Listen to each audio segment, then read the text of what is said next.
4 रियासतों और मरकज के जेर इंतजाम एक इलाके के असेंबली इंतखाबात में ज़रूरी कवानीन और किसानों को मामला इंतखाबी मुद्दा होगा।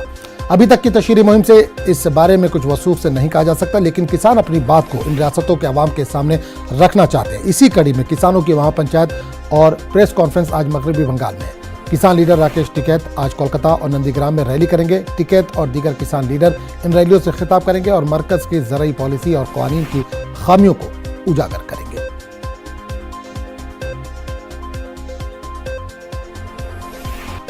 मगरबी बंगाल की वज़ीर आला ममता बनर्जी को अस्पताल से छुट्टी मिल गई है। ज़राए के मुताबिक ममता बनर्जी तशहीरी मुहिम में आज हिस्सा ले सकती हैं। वज़ीर आला ममता बनर्जी ने व्हील चेयर में बैठकर सियासी प्रोग्रामों में शामिल होने का फैसला किया है। ख्याल है कि गुज़िश्ता दिनों नंदीग्राम में पर्चा नामजदगी दाखिल करने के बाद एक प्रोग्राम के दौरान वो जख्मी हुई थी। और इस पूरे मामले पर बात करने के लिए हम सीधे रुख करेंगे कोलकाता का, जहां समाज नुमाइंदा शबाना इस वक्त जुड़ रही है। शबाना, एक अच्छी खबर आ रही है कि ममता बनर्जी को अस्पताल से छुट्टी मिल गई है और ये भी खबर आ रही है कि वो इंतखाबी तशहीर में शिरकत कर सकती हैं आज।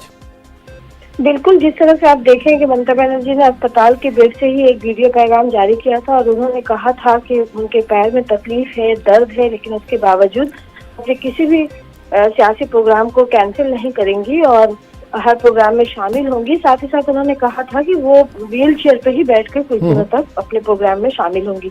तो आज जिस तरह से तृणमूल कांग्रेस ने इंतखाबी मंशूर जारी करने का फैसला किया है, तो उम्मीद की जा रही है कि आज ही हालांकि ममता बनर्जी इंतखाबी मंशूर जारी करेंगी और किसी प्रोग्राम में वो शामिल भी हो सकती हैं। तो ये पहला मौका होगा जब वो अवाम के सामने व्हील चेयर पर बैठ कर आएंगी। और जिस तरह से ममता बनर्जी जख्मी हुई थी और उसके बाद जिस तरह से ममता बनर्जी ने खुद कहा था कि उन्हें साजिश के तहत पर हमला किया गया है, तो इसके ताल्लुक से इसके बाद ही पूरे बंगाल में लोगों ने एहतजाज किया था और वज़ीर आला ममता बनर्जी और कहा था कि लोग अमन अमान बहाल रखें। तो इसके बाद आज जिस तरह से वज़ीर आला ममता बनर्जी के पार्टी तृणमूल कांग्रेस और उनके जो लीडरान हैं वो ममता बनर्जी को लेकर आज किस तरह से किन किन सियासी प्रोग्रामों में शिरकत करते हैं, ये देखना है हमें। बिल्कुल, इस एक्सीडेंट के बाद क्या पब्लिक की सिंपैथी मिलेगी ममता बनर्जी को? देखिए, सियासत में हर पार्टी की यही कोशिश होती है कि वो अवामी जो जोड़ की बात है कि मतलब जो अवाम के साथ जो सियासी जोड़ है, जो सियासी ताल्लुक है, वो मजबूत से मजबूत तर बनाए।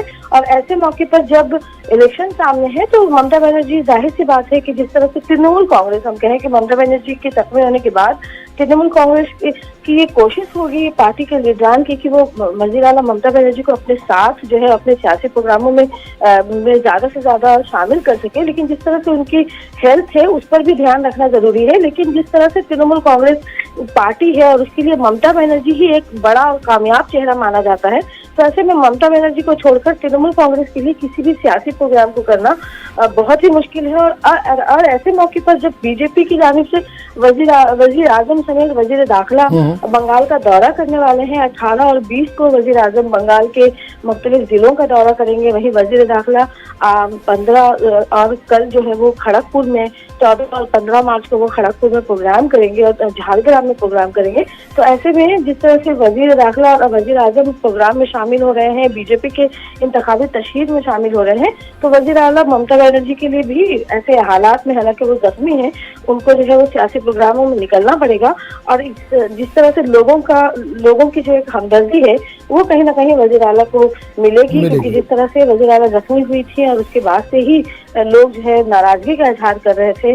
और इसके बाद जो रिपोर्ट भी इलेक्शन कमीशन को जो जिस तरह से पेश की गई है, जो डीएम ने अपनी रिपोर्ट पेश की है, हालांकि ये इब्तिदाई रिपोर्ट है और कहा यह जा रहा है कि अभी इस बात पर तफ्तीश बाकी है कि ये हमला जो है वो साजिश के तहत किया गया या ये हादसाती तौर पर हुआ। क्योंकि इब्तिदाई रिपोर्ट में भी ये बात मानी गई है कि वज़ीर आला ममता बनर्जी पर कुछ लोग, जिस तरह से उनके कार के पीछे एक बड़ा काफिला चल रहा था, तो कुछ लोग उनके पैरों में गिरे थे, लेकिन ये हादसाती था या ये साजिश के तहत हमला किया गया था, इसकी जांच होनी भी बाकी है। बिल्कुल शबाना, एक चीज और जानना चाहेंगे, किसानों की महापंचायत है आज बंगाल में, मगरबी बंगाल में।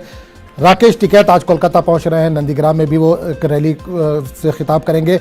तो ये क्या मरकज के खिलाफ, तो ये लोग किसान लीडर जो हैं, फेवर में किसके हैं, किसके हक में वोट बटोरना चाह रहे हैं? देखिए, ये एक बड़ा अहम सवाल है, क्योंकि जिस तरह से बंगाल में बीजेपी और तृणमूल कांग्रेस आमने सामने है, उसके साथ साथ लेफ्ट कांग्रेस और आईएसएफ का एक मजबूत जोट उभर कर सामने आया है।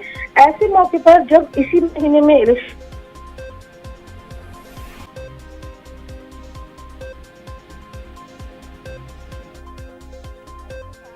बंगाल में आए हैं, और जिस तरह से उन्होंने कल कहा था कि उनका एक ही नारा रहेगा कि बीजेपी के खिलाफ लोग बीजेपी को वोट ना दे, इसकी अपील करना।